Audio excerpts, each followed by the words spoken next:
Hey everybody, welcome back. I know it's been a few days. This is Banish the Doubt.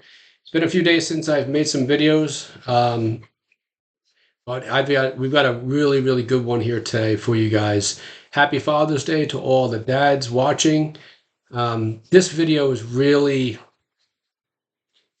about understanding how to tap into what is inside of us, those dreams and those aspirations, and also an understanding as to how we've had them sort of had a veil put over them, and this lens that we see our life through, and how it's clouded, and how we don't really realize how this has come to be. So I want to walk through this sort of step by step, and I'm thinking this might be a multi-video type of a messaging here, and I'm hoping you guys can see this board here. I'm thinking the green is not probably coming out all too well. So if you can't really see it, just kind of listen along to what I'm saying.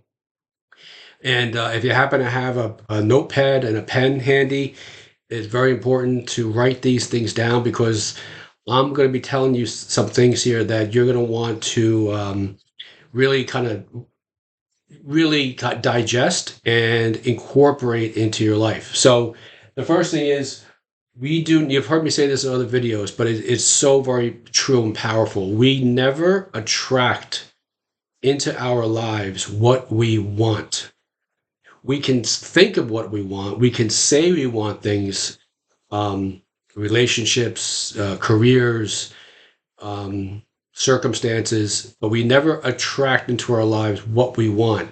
We always and only ever attract into our life who we are. And who we are, if you can see, yes, who we are is made up of, this is in the green, so if you can't see it, I'm just going to tell you, made up of the beliefs about who we are and what we're capable of doing. And that is so very vital and so key. I really want you guys to write that down, even personalize it. See, you can say, I and your name do not or never will attract into my life what I want. I, your name, will always ever attract into my life who I am conscious of being. And who I am conscious of being is made up of these beliefs about who I am and what I am deserving of. Very, very key. What am I worthy and deserving of? Because ultimately, guys, that is sort of the bedrock. That is the ceiling. So maybe not the bedrock. No, scratch that. That's the ceiling. Okay, I'll explain the bedrock here in a second. But that is the ceiling of what you can accomplish in your life. So if you're looking to have the ceiling raise a higher, or even just open up to where it's limitless, you're going to want to hang with me for a few minutes here and watch my videos. And if you're watching this now, it's your first time, hit the subscribe button, hit the notification bell so you can watch all of my videos, because this information is life changing. It really is. And I'm not talking about from a materialistic standpoint, but really just from a health standpoint. You know, what you want, if what you want is maybe better health, or to lose weight, or what have you, you've been overweight all your life, or the opposite, you need to gain weight and you've just been super thin all your life, whatever it may be, what we want to do, or what we want to have in our life, is always ever determined based on who we believe we are, and who we believe, or what we believe we're worthy and deserving of. And these are based on these beliefs. So where do these beliefs then come from, right? Well, if it's set up, George, you're telling me that it's set up on a basic set of beliefs, and well, then where do they come from? They come from our conditioned mind. Okay, 3T, 7 years. That stands for third trimester. You want to write this down. At the third trimester, our brains turn on. We're not aware of it. This is why I have the dashes over here, okay? This is our undeveloped, conditioned mind at the third trimester to 7 years. We are downloading information. This is that bedrock I was talking about, the foundation. Okay. What is this foundation made of? Okay. What was mom and dad's relationship with each other? Was it harmonious? Was it toxic? Was it very dysfunctional? Was it healthy? Was there a lot of love and self respect? Was there autonomy? Were either one of them able to just to be themselves without fear and judgment from the other? What was that like? See, so because that starts to develop this foundation, okay, we're third trimester. It's not basically that what I'm talking about, the relationship is taking place when our brains turn on. So we're still in the womb, but yet we are understanding, we're downloading this information, is being downloaded, being programmed into us. So what was society like when we grew up? What was the neighborhood like where we grew up? Was it affluent? Was it middle class or poor or desolate? Was there a lot of strife? Was there a lot of substance abuse within this society where we grew up? Right? Was mom and dad, had they succumbed to this toxic environment where there was maybe some substance abuse, alcoholism? Right? So this is all being put into our mind here. This is all being downloaded into the subconscious. Teachers, religion, what was school like? So now we're getting into our first couple of years. What were our teachers like? What was the school like? Where did we go? What was the religion? What type of religion did you learn? Were you learning a religion that taught a lot of fear? Myself, Irish Catholic, you went to church, you were taught about how if you didn't go to church, there's a certain amount of guilt associated with this. If you didn't go to confession on Saturday, there's a certain amount of guilt associated. You need to confess your sins, so you're a sinner, right? This is all being programmed into our subconscious mind. This is the starting point, if you will. Okay, this is the starting line of the race called life. So what was it like? What was it like? What was this? This is a material world, okay, that we are born into. So these are the things that we sort of set up with.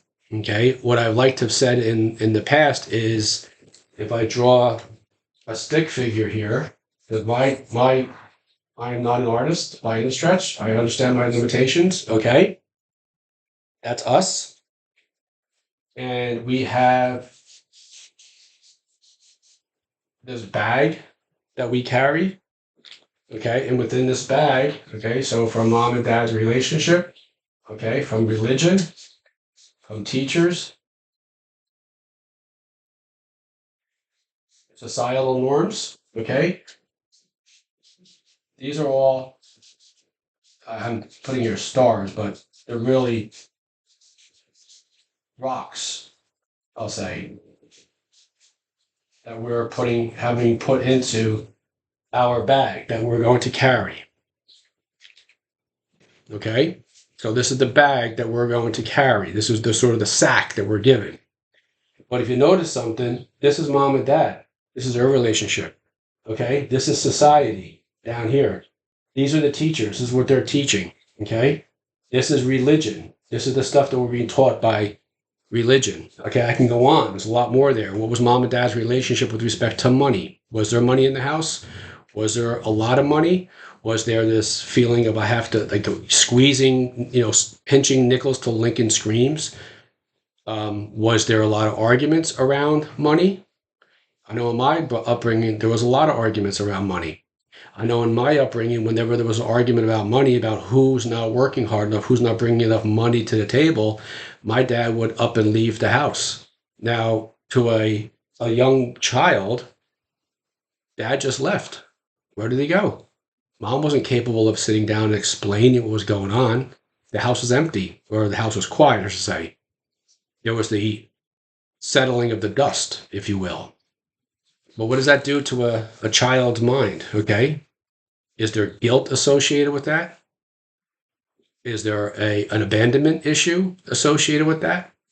See what I'm saying? So I'm really kind of, this is what I'm saying. This is like a multi-video presentation, if you will, to understand the beginning, sort of the foundation of what our life was like growing up, and this bag of all the crap that we were told that was put in our bag, all the shit that was put in our bag from other people. Now, parents, oftentimes they're just sort of the offspring of the previous generation who had to deal with this, right? People who were brought up in the Depression, people who came through the First World War, and maybe even earlier than that. The mindset wasn't there.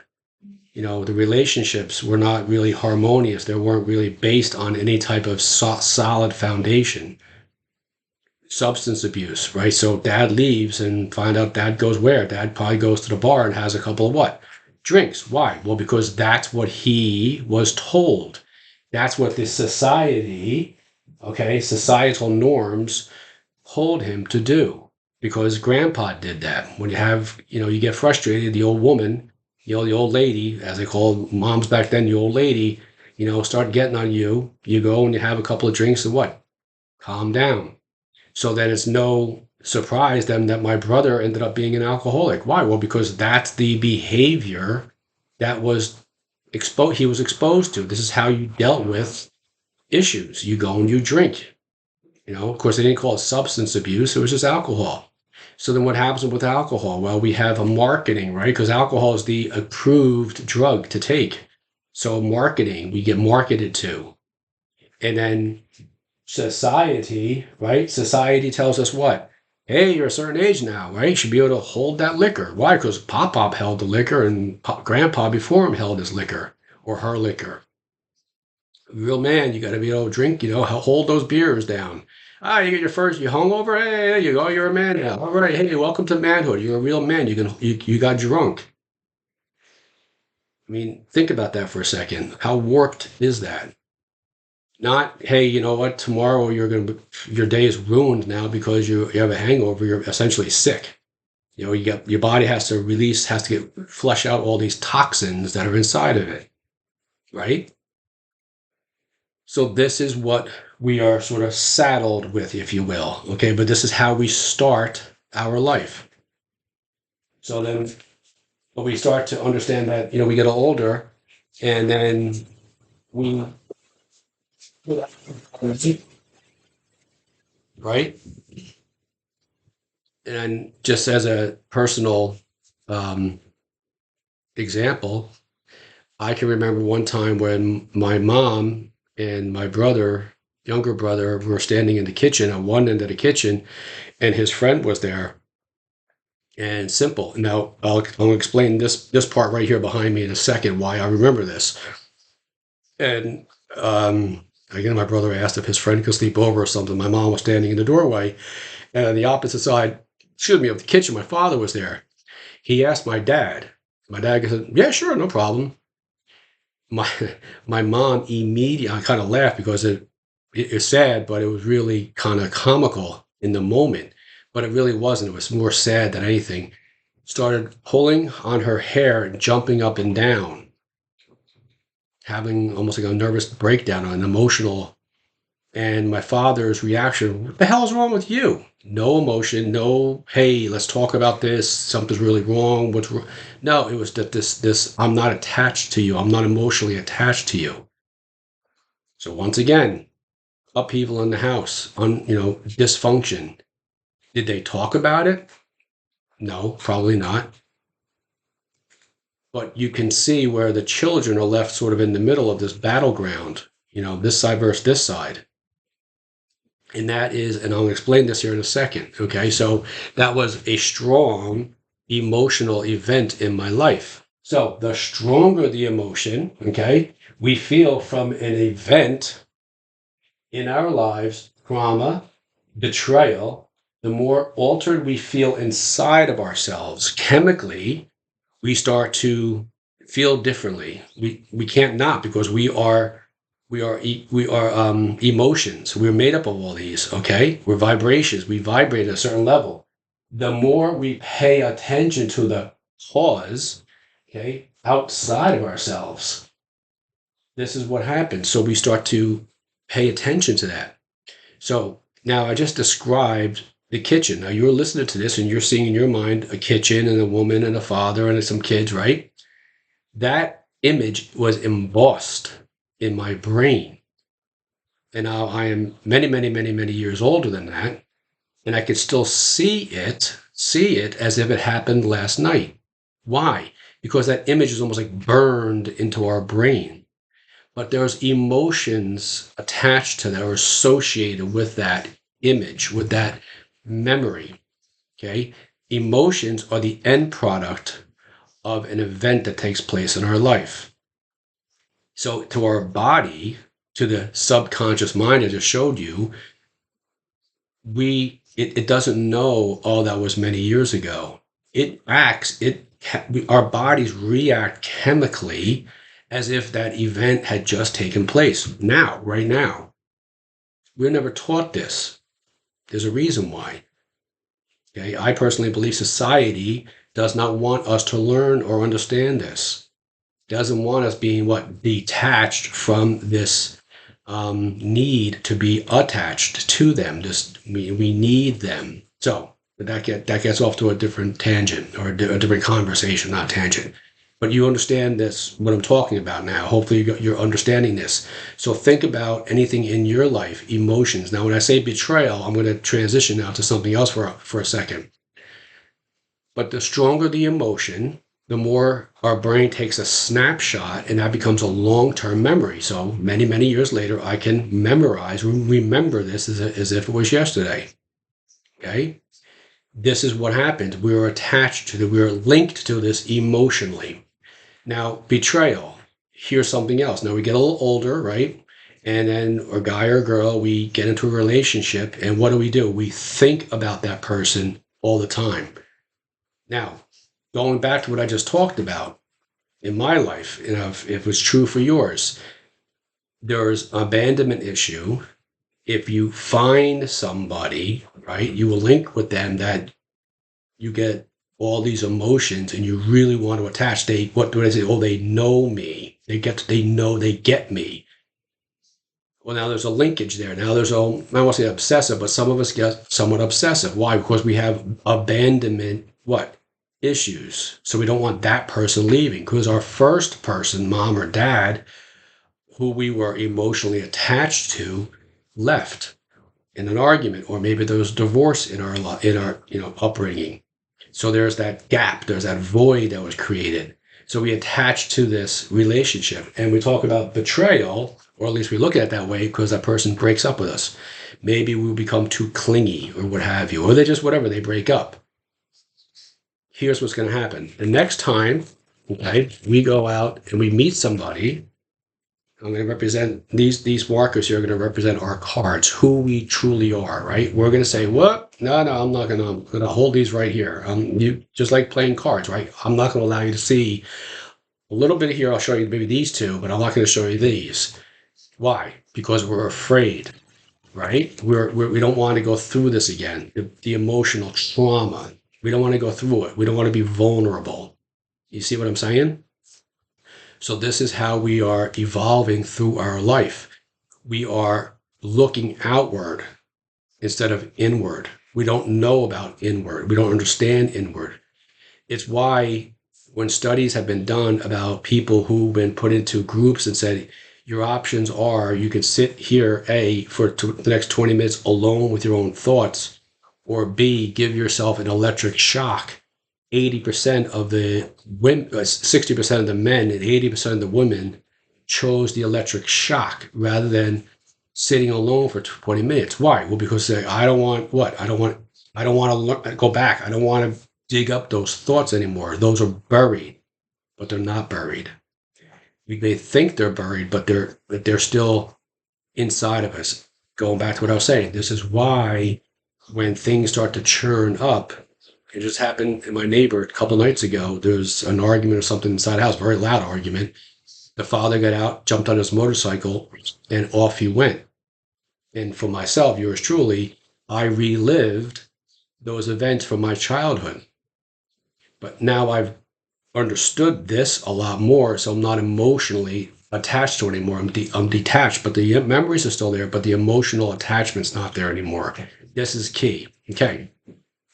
So the brain freezes. We talked about that. So here's the cause. Is the long-term memory. Okay.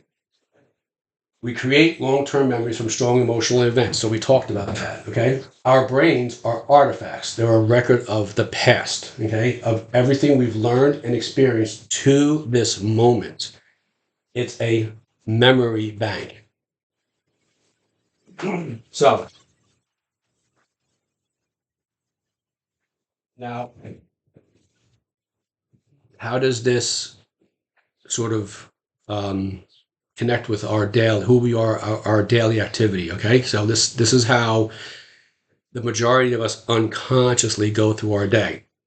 So most of us, right, we wake up in the morning and we're thinking of things, of problems, of people, of events, of places and times.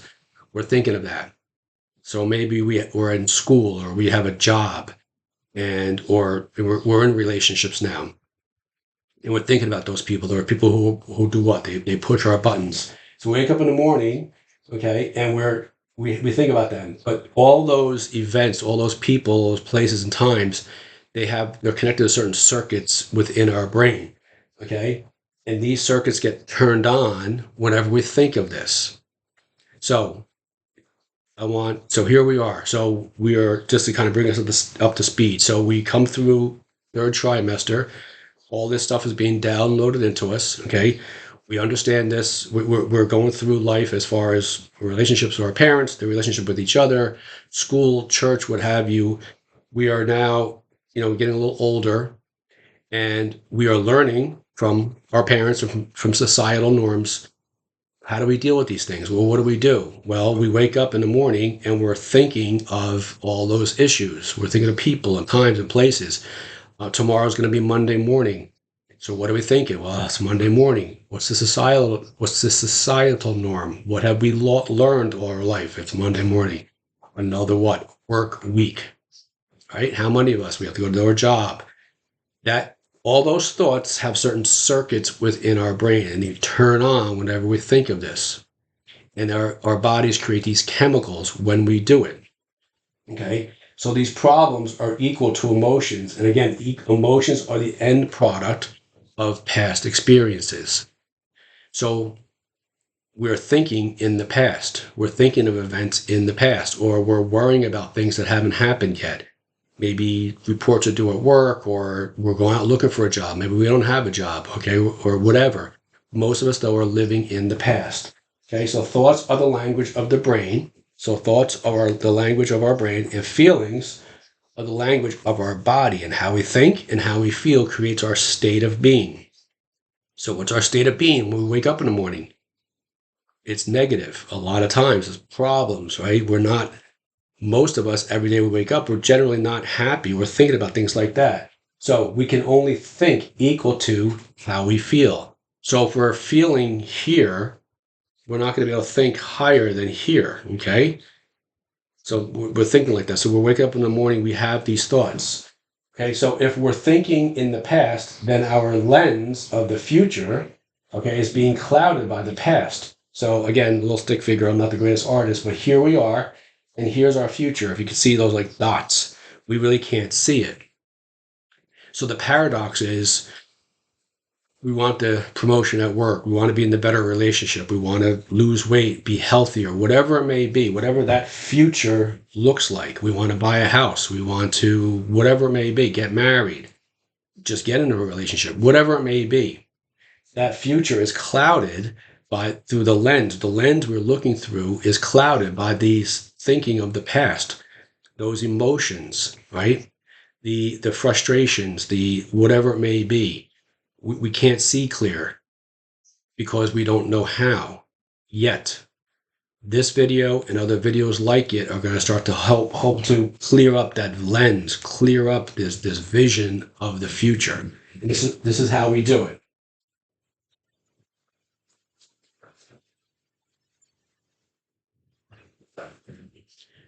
So now most of us we wake up in our day and we're waiting for something out there to change. somebody else. The boss has to change the new boss. Relationship, I gotta get a new boyfriend, new girlfriend, new husband, new wife. Something has to change, okay, in order for us to feel better. It's the old model of cause and effect. We've been conditioned, right? So from the beginning, we've been conditioned. What was mom and dad's relationship like? What was societal norms like? We've been conditioned that something out there has to change for me to feel better. Okay, so if the person gets fired, oh, great, they're fired. I feel better. They're no longer around. They're just going to be replaced with somebody else. Okay, whatever it may be. The more something or someone out there, now this is key. You might want to write this down again. Something else. You might put yourself, you personalize it. Say, hey, put your name. The more someone or something out there has to change for me to feel better, the more they, whoever they is, that issue, that person, siphons my energy. Okay, I am giving my power away. There is an energetic connection to everything, person, in our present and past reality. There is an energetic connection to everything. So again, you might want to write this down. The more I, and you personalize it, am waiting for them or something out there to change in order for me to feel better. I'm giving that person, that event, that thing, power over my power. I'm giving it away. They're siphoning the power from me. The stick figure with the bag. Okay. If you have an issue, let's say with a coworker or whatever it may be, you're putting that person, figuratively speaking, in your bag, and you're carrying that bag around with you. And what do we often do? We got to talk to Joey about it, Mary about it, Susie about it, mom, dad, brother, sister, friends. We bring that person up, and the body thinks we're back in that same position again. We're siphoning, we're using all the energy. We're living in the past, we're reliving it over and over again. Okay. So if there's a new boss where we're working and we don't particularly care for them, we bring them home with us and we talk to our family about it. First of all, the family probably could care less that's going on, but this is how we've been conditioned. No, right? This is how society acts. This is what we do. So this is the old model until now. So what do we do?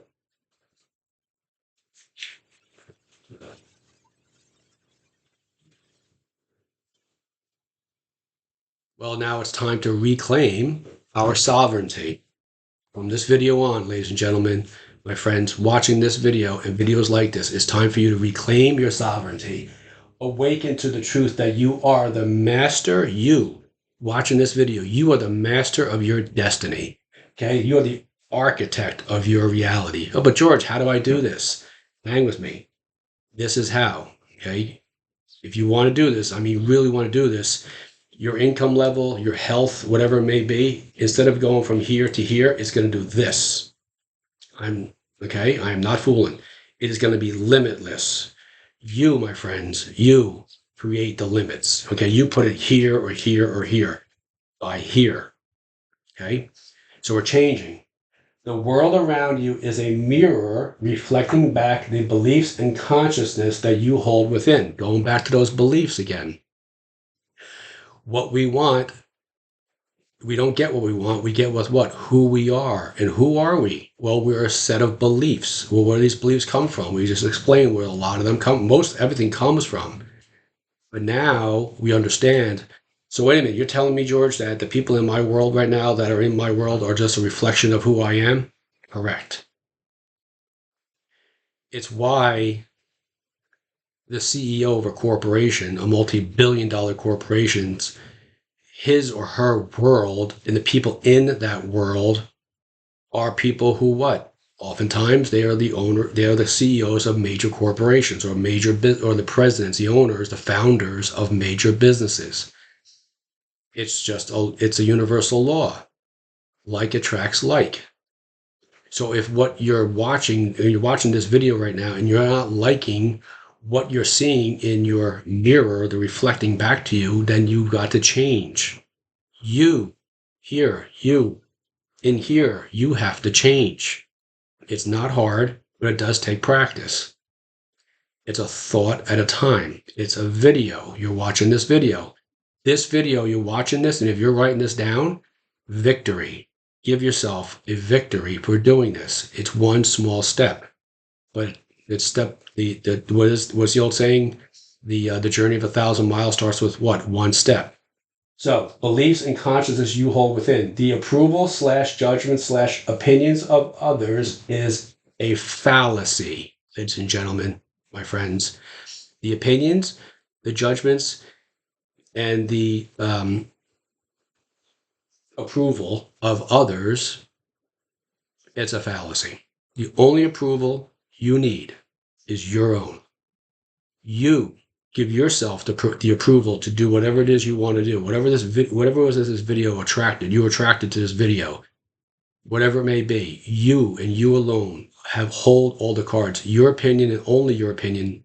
Do not tell anybody, and I mean anybody, about what you are planning on doing with your life. I don't care if it's losing weight. I don't care if it's getting into a new relationship. I don't care if it's getting a new job. I don't care if it's starting your own, whatever it may be. Do not tell anybody. Why are you saying this, George? Because when you do, okay, their limitations, their life, who they are, oftentimes the people who are in our life, right or wrong, right, are what? Well, they're right where we're at. Well, where are we at? We're at a place we don't want to be. So why would I tell somebody who's in a place where I don't want to be that I plan on breaking out of this?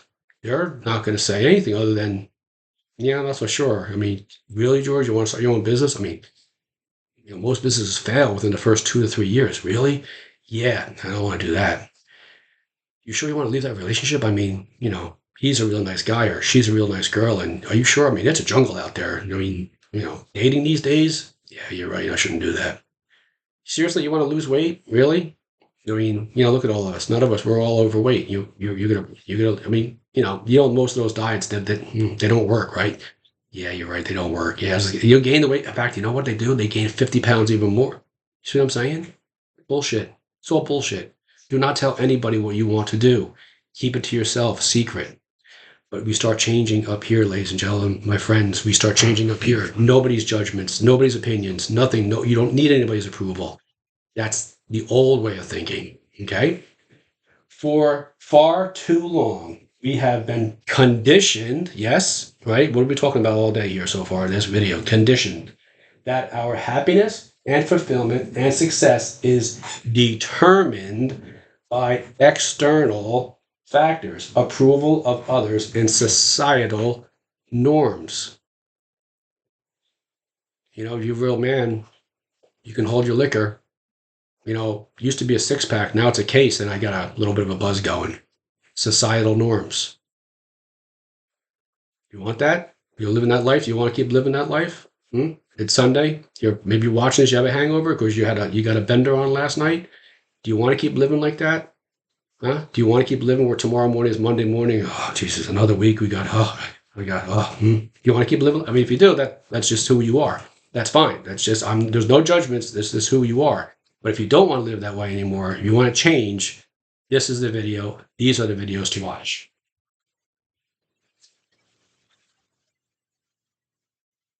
Limiting beliefs. Okay. Here, what do they think? That's our limiting belief. Okay. These limiting beliefs that have kept us bound in chains for far too long. Well, what do they think? Let me go talk to somebody about it. Let me go find a psychiatrist to go talk to. No. The true power lies within you. That's where the power is. It has always been there. Like I said, the lens, it's just been covered over. When you and I, we came to this world. Third trimester, our brains turned on. Before that, we are limitless. We are so powerful.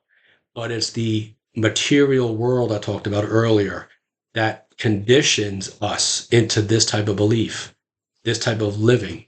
No more. Okay? In the depth of your imagination, it is the thoughts and emotions and our state of being and consciousness that shape our world around us, attracting experiences and circumstances that align with our inner vision. Now, keeping where we're at. So now we have this idea. It's always been in us. It's been stirring inside of us. We've been worried about. We're not sure.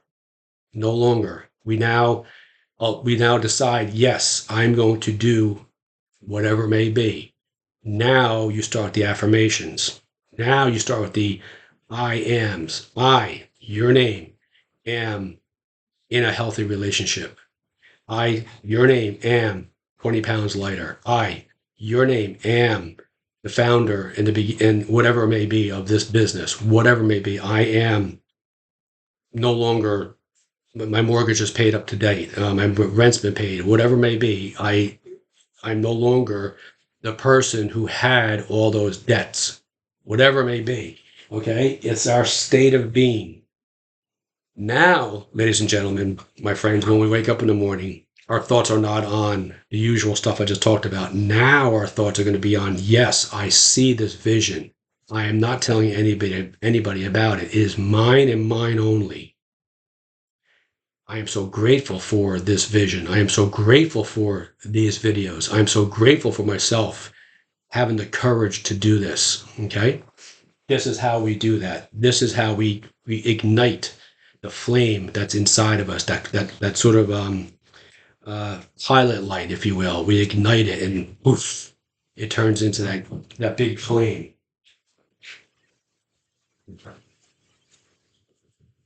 Detachment. We detach ourselves away from everybody else. I don't mean physically. I'm talking about people who we don't talk to them about any of this stuff. We don't go confiding with anybody. We trust what's in us, who we are. History has shown us this for eons.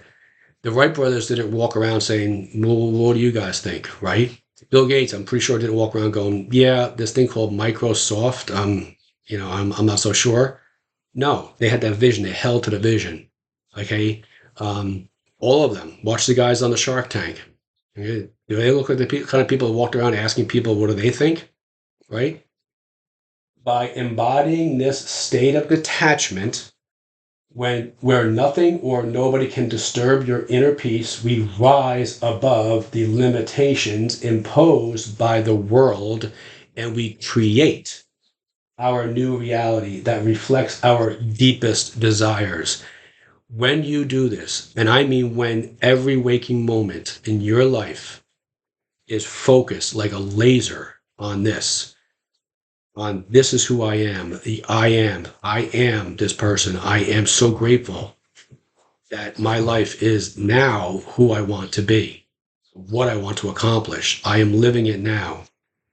You live with a certain amount of gratitude. You are thankful for everything and everybody in your life. You are thankful for the people and the events that have taken place in your life up to now, irregardless of how traumatic it was, the betrayals I talked about.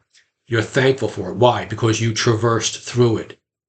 It was teaching you how to get to this moment right now. There are no justified resentments in this life, ladies and gentlemen, my friends. There are none. I don't care how horrible your life was up to this point, whatever you had to come through. It is a challenge. Yes, I understand.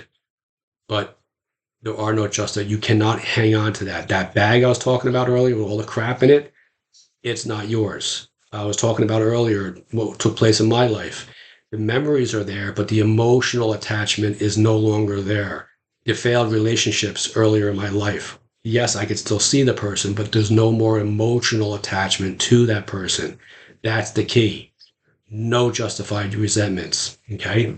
So you are not a victim. You are not of circumstances, but rather you are the creator of your own experience. You've created everything up to this point. You have. I have. From this point, however, onward, you now create the life you've always deserved to live, the life that's always been there for you. This is how we do it. This is how we circumvent things that have taken place in our life, things that are going on in our life right now. We change the mirror. We change the reality of the mirror that's reflecting back to us. We see it, We understand that they're there. You're going to start seeing people. You do this, ladies and gentlemen. If you truly become disciplined with this, you're going to start to see other people that you see in your life. You're going to see right beyond them. You're going to see the pain and the hurt and all this, the struggle that they're going through. You're not going to be attached to it. You're going to be detached from it, but you're going to understand it. Okay? This is how you do it. Ladies and gentlemen, thank you so much, my friends, for watching this video. Please feel free to leave a comment down below if there's anything that maybe you're overcoming or have overcome, or something that maybe this video has helped you with. Please feel free to leave the link down, or leave a story down below. I am finalizing putting together the coaching, so I'm going to be having one-on-one coaching. I'll be announcing that here shortly. If any of you watching this would like to have more of a one-on-one coaching with me, I'll be happy to do that. Please feel free to share this video, because like I've said in the past, these videos, the more these videos get out into the world, the healthier, the more we can help people to understand that they are the creators of their world, the ones that they really want, the ones that are deep inside of them. Thank you again. Give it a thumbs up if you really like this video, and I will see you guys again soon. Thanks again. God bless. Have a great day. Have a great Father's Day.